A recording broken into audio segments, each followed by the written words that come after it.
right, family, it's Tasha, Mama Bear Prepping. You already know what time it is. Get your drink pull up. This is going to be a doozy, okay? I'm going to do a disclaimer. This one's going to be pretty heavy. If any kind of discussion about, human remains, what happens if you have human remains and some kind of chaos has happened, what you do. Because in this video, I'm going to be talking about the disposal of human remains and how you handle possibly dead bodies, and clean up after a natural disaster or something major happens, right? An event happens, chaos ensues, a dying time happens, right? And if you're not sure what a dying time is anytime something major happens. Let's just say somebody hits us with an EMP missile, maybe we get hit with a CME, maybe it's a natural disaster where full power grid failure for the whole country, right? Something major like that happens and chaos is going to ensue. And we always say, hey, this is where you buckle down. This is where you go in your home. You fortify and you stay there for at least 90 days, you guys, because in this time period, people are going to be passing away. And that's from crime, violence, pillaging, looting. That's all from people running out of, critical medications. That's older people that don't have anybody to take care of them. If it's any kind of grid failure, that's all the people that are on life-saving machines. That's, there's tons and tons of people that unfortunately are going to pass away during this dying time, okay? Because of the circumstances of what's going on, and every man for themselves, right? There are people out there that are very dependent on other people taking care of them. They're dependent on the food system and other people feeding them and giving them water. And once that ceases, that's a problem. And so you're going to have a dying time. And so it's very smart to don't be out bugging out trying to get somewhere during this time. This is the time. This is not the time to be going out and looting homes and looting stuff and trying to see what you can find. This is not the time for that, okay? So let's get into several things today. One, I'm going to talk about why is it dangerous, okay? Human remains all over the place. And this could be from, maybe it's disease, maybe it's not even a natural disaster or something catastrophic happening, but it's disease, okay? So depending on what it is, I'm going to walk you through why it's dangerous. I'm going to walk you through 2 directions that this could possibly go, which is going to determine how you do this and why you do this and all of that stuff, okay?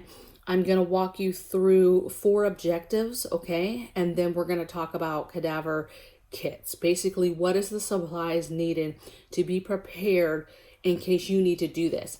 Because you could be doing this in the sense of, okay, 90 days is up, you come out of your home, and it's just a matter of you're cleaning up around your home, right? Maybe there's some marauders, looters, whoever, people got hurt, got killed, or people just, maybe there's a disease, people laid down and died. Removing those remains anywhere around your immediate area, your immediate home, okay? This could be further to something has happened and now it's a community effort and you're literally trying to help, remove possibly human remains, your neighbors, okay? Something happened to them and you're now trying to remove their bodies and make sure that you're doing that correctly, okay? So there's a lot of ways. I think that this happens in 2 directions. One, something major happens. This is a community effort. There's still people that are alive and well, and now something has happened, a natural disaster has happened, and we are going to take care of this together. This is all the people that are left. These are normal citizens like you and I. This is police officer, other first responder type people, city people, the morgue people, all these people, right? Any kind of emergency preparedness type entities, right? Maybe Red Cross, whoever. And there's a message being stated out to the community. Hey, this is how we're going to do this process. We need help doing this process. This is how we want you to execute helping us, with these human remains, okay? And so there'll be a clear direction. They might even go as far as giving you PPE and gear to be able to gear up and help them with the process of helping to clean up all the human remains after whatever has happened, okay? And then there's 2. The second thing or second direction this goes is total collapse. I'm talking world ending event, something major has happened and it's total collapse. Like it's not, nothing's coming back right away, right? And so that changes the game and what happens.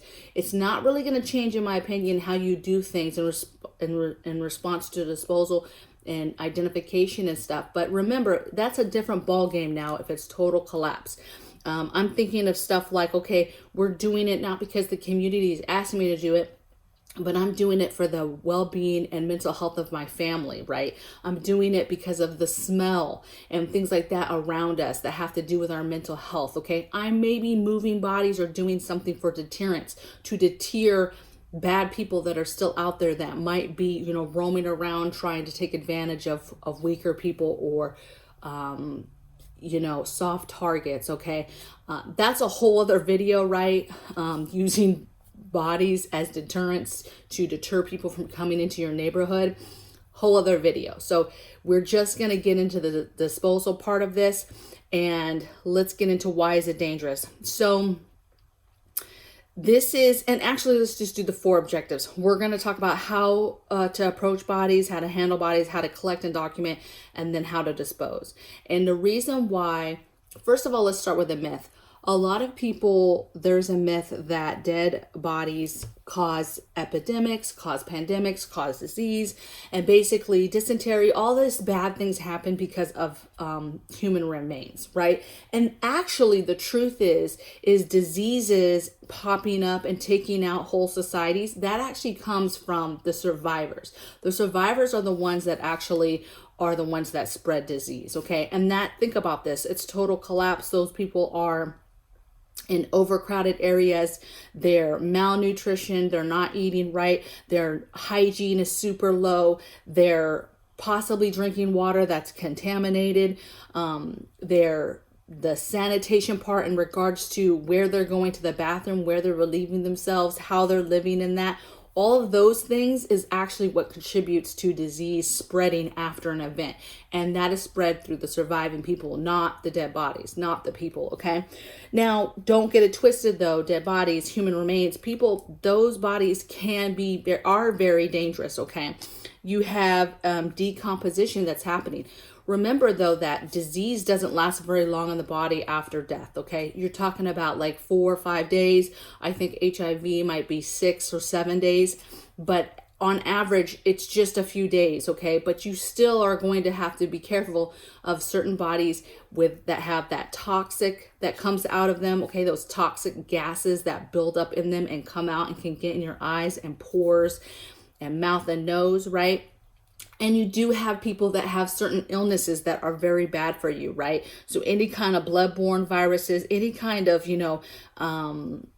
tuberculosis, hepatitis, HIV, any kind of diarrheal type infections, all of those things matter. And those things, if that person, when you have decomposition, you have the body is breaking down. And so tissue is soft, right? It comes off. You have splashing, you're breathing the toxic gases, you're getting exposed to that body and the stuff that's inside of it. And so there is stuff that is dangerous. That's why you should be suited and booted when you do this, because there is dangers involved, okay? The thing is, human remains are everywhere. As a whole, that's not really hurting the community as much as it could bring danger to the people that are actually out there removing and disposing of bodies, okay? Those are the people that are exposed. And then the other biggest piece of it is that what these bodies will be possibly leaching into, which is streams, people's water wells. Water contamination is the number one problem when you have a ton of human remains, and why it's so important to get them up and ready to go. And again, it's not that if they decompose and then they're getting into the water system, and then you have healthy people who are now drinking that water, and then they are the spreaders of the disease, okay? Because they're drinking contaminated water, okay? So that's kind of why it's dangerous. The number one thing I think is, if you don't have to mess with human remains, then do not do it, right? Definitely don't be trying to go into an area and you're you know, especially when we talk about, okay, so maybe you leave your area and you're scavenging and there's human remains and there's stuff on human remains that you could possibly get. You need to be very careful, because if you're not suited and booted, you have no business trying to be on those bodies and getting stuff off those bodies, okay? It's just not safe. You never know what somebody has going on in their body, and then they pass away and it just makes it worse, and it's just not worth the risk, okay? All right, so now let's talk about cadaver kit, or your kit to excuse me, your kit to be ready to be able to handle this, okay? Just spitting all over. Okay, I'm going to talk about this in different areas. So first, you have your PPE, your actual gear that is needed for you to wear. So you need full PPE gear, you need a biosuit or some sort of suit, plastic suit if you can, right? We're not talking about the thin gowns, right, that you'd wear like in that like nurses and stuff wear. We're talking about you need to have something of some substance, all right? So a plastic suit, you need to have full face masks, right, because you're protecting your eyes, your nose, and your mouth, ears. You have to have a full suit, full heavy duty gloves, okay? Let's go back to the mask. You need to have P100 mask is good. An N95 mask will do it. But the problem with the N95 mask, remember, is just here. And you're going to need full face. You're going to need your eyes, your nose, your mouth, all of that stuff, okay? And so for me, it's more of, you know, the bigger mask that you can get. If you can get a P100 that actually is a full mask that has the coverage of all those places together, that's good to me, okay? If you get the N95, you're going to need to have the separate goggles and all that good stuff, okay? Because you're protecting your eyes and all that stuff. Gloves, you need heavy duty rubber gloves. If you're using any other kind of gloves, just remember they can't be porous, okay? You could still get stuff on your skin and it can be absorbed in your skin when you're doing stuff. So just make sure that you're paying attention and you have the proper gloves, okay? Boots, because you're stepping on stuff, stepping possibly on other human remains, possibly you're stepping on the ground, obviously, which the ground around it has had stuff seep into it. So you just want to make sure that you have heavy duty boots on as well. When you're thinking about this, you're going to be thinking about a decon aspect of this kit, right? So you have the PPE aspect, you have a decon aspect. That's more of along the lines of, okay, you've got a separate space or something that you're using when it's time for you to either suit up to go out or to take off the suit when you come home before you go in. So you would have some sort of tent or shed, some kind of blocked off area with plastic sheeting. And in that area, that's where you're taking off your stuff, you're disinfecting, you're deodorizing, you're Lysoling, you're basically cleaning. If there's stuff on you that's disposable, cool. If this is an area that has some sort of wash area, soap, right, to disinfect that suit that you put on. And then you're staging it in this area, right? It's staying out there. You're not disinfecting that suit or gear to then bring it inside. No, you're disinfecting on the spot there, and then you're having a spot that you can keep it out there, okay? So you have an area for disrobing and getting rid of stuff, okay? Let's see. So you're going to have a shed or a tent. They have those little pop-up tents. You have tarped area, a disrobe area, disinfectant sprays, right? Even basic stuff like that to just help you disrobe and discard bin or barrel. So anything that is disposable that you could just throw away, you would have a big barrel that you're able to throw that stuff in there, and then have some sort of sink, wash hose, soap, disinfectant soap, any of that stuff, okay, so that you could rinse off the stuff or whatever. But remember, you're not bringing the PPE inside. When we talk about, okay, we'll talk about other items that you can get. Large black trash bags, mops, buckets, soap, deodorizer, any of that cleaning type stuff is going to be good. Now let's talk about movement of human remains and documenting who they were. So If at all possible and you don't need to touch and move a body, then don't, okay? But if you're part of a team of your community and you need to do this, you're going to have creative ways to do this. Some stuff that people may have in their normal everyday stuff right in their garage would be stuff along the lines of wheelbarrows, some sort of sleds, right? Pulley sleds. There's a lot of cheaper stuff that you could get. Just get a couple cheap plastic sleds and have them in your preps ready to go to help you. The problem is if you're helping the community, they're probably going to have some sort of flatbed trucks, some kind of trucks that they're coming along trying to help you're doing it as a community, right? And so maybe you're just having to worry about sledding something and what's the easiest way to move a body to wherever the collection spot is, okay? Even something as simple as just move them to the street, right? And we're going to come around. You've got to be able to do that. You're not going to be trying to touch them and, you're touching as least as possible, right? So you're not trying to be holding them, grabbing them, carrying them to some kind of location. You need to be able to just, safely roll them onto something and then you could sled them off. That's what I like, is those cheap plastic sleds, like snow sleds. Wheelbarrow, but remember, this stuff you're never using again. So, that wheelbarrow is done. So if you're planning to grow food and all this stuff, you're not using that wheelbarrow ever again, really, if you start using it for that. And then flatbed trucks, obviously, if the community is there, there's some kind of entity there, Red Cross or somebody's there to help you, then, you would just be staging the bodies basically wherever they're asking you to do so until they can come around and collect. Okay. Now let's talk about, you have to have the ability to document who they were. Okay.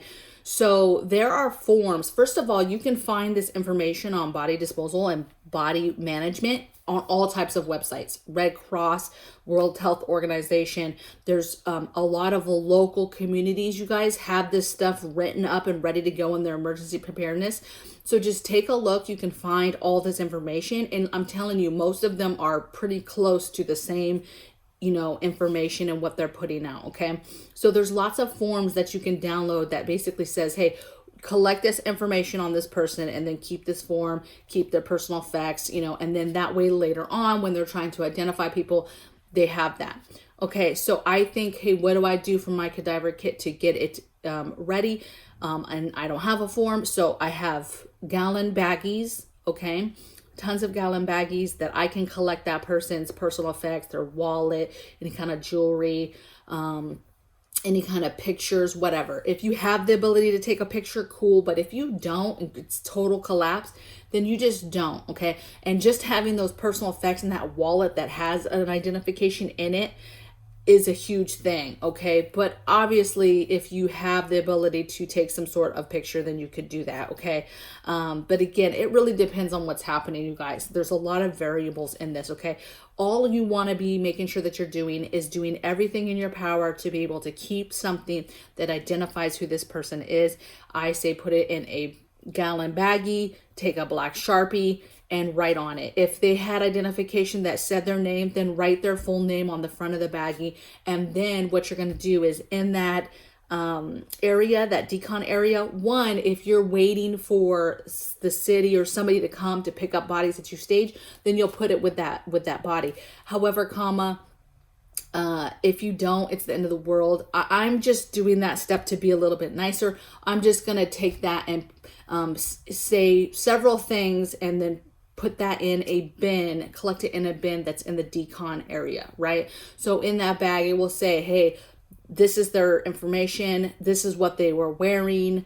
Any kind of identification in that bag. And then that way, if the person never sees that body again, you have a bag that said, hey, this person didn't make it. Okay. Just imagine if it's your family member.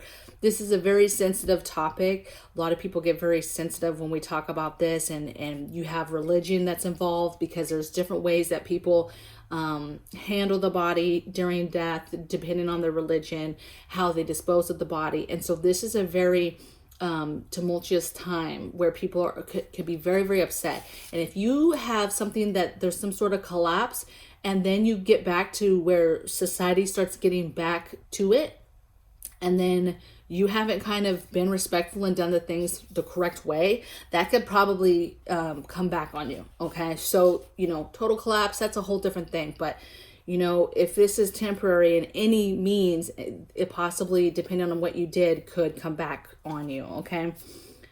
Now let's talk about disposal. So for me, I break this up in short-term and long-term.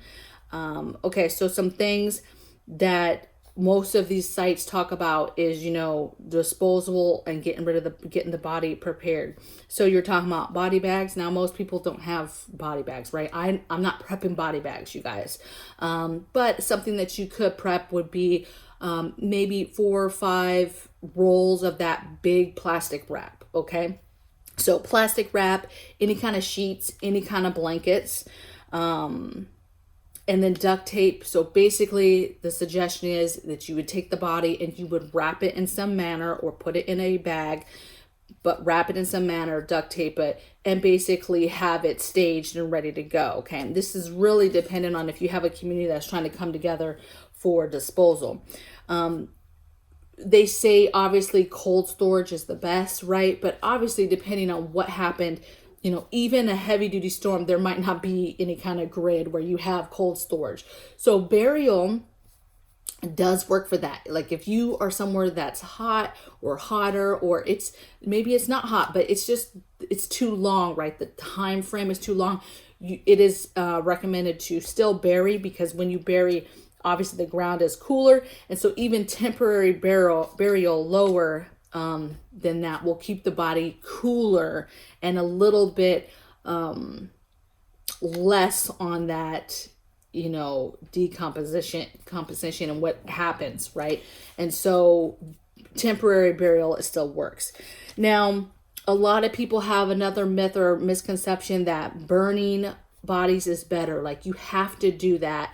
That's better for health concerns if you do that versus burial. That's not true. Okay. Burial is still the recommendation.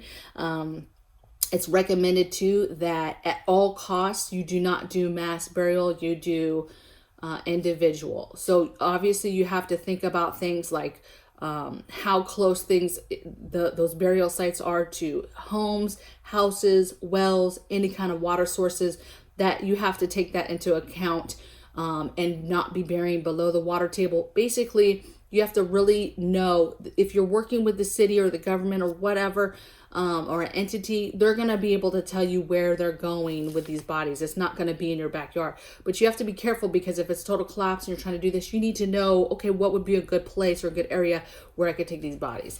And possibly that's not you going somewhere. It's somewhere that's relatively close. So you've got to know how far out you need to go to be able to say, okay, this is safe. And then you still do individual burials where you can. At this point, maybe you're burying those personal effects with them. I don't know. Okay. This is total collapse. Like you're the one making the calls on that. Can you do mass burials? Yeah, but it's not recommended. Okay.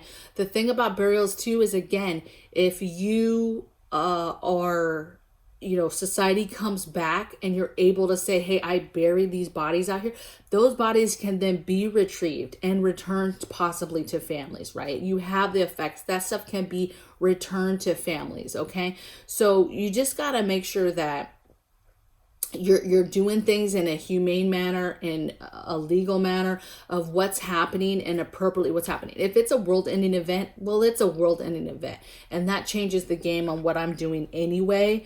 And I'm not even probably doing any of this stuff, to be honest.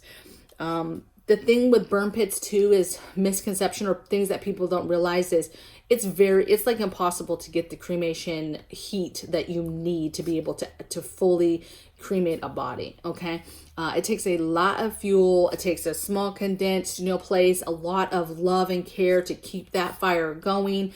You have to worry about the smoke and the direction of the smoke. There's just a lot of things, extra things that just aren't necessary. And so burial, you guys, is really your go-to with whatever happens, okay? Unless it's total world-ending event and I'm trying to deter, or I don't know, something else, then, you know, who knows if you're doing this stuff or not, okay?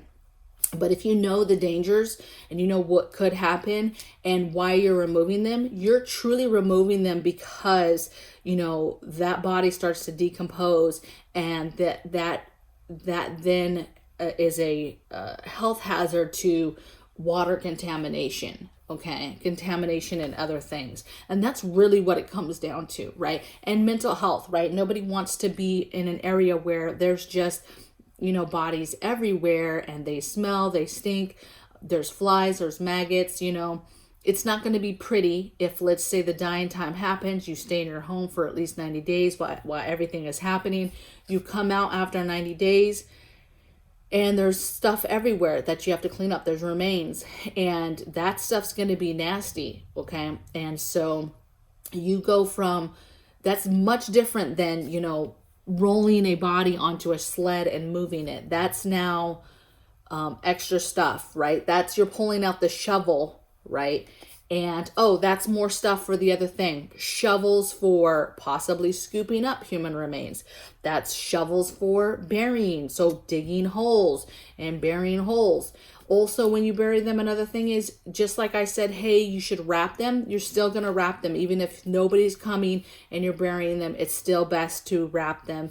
And because, again, that could be the difference between leaching and stuff getting into a water source of some sort, okay?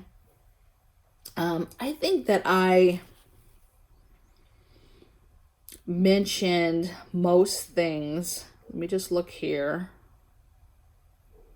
What I would do is, I would love to hear in the comments below, for those of you that I haven't scared away by having this topic, let me know if you have some sort of body, you know, management. I know there's a few of you that have worked in this area and are very, very familiar with different things that you would need.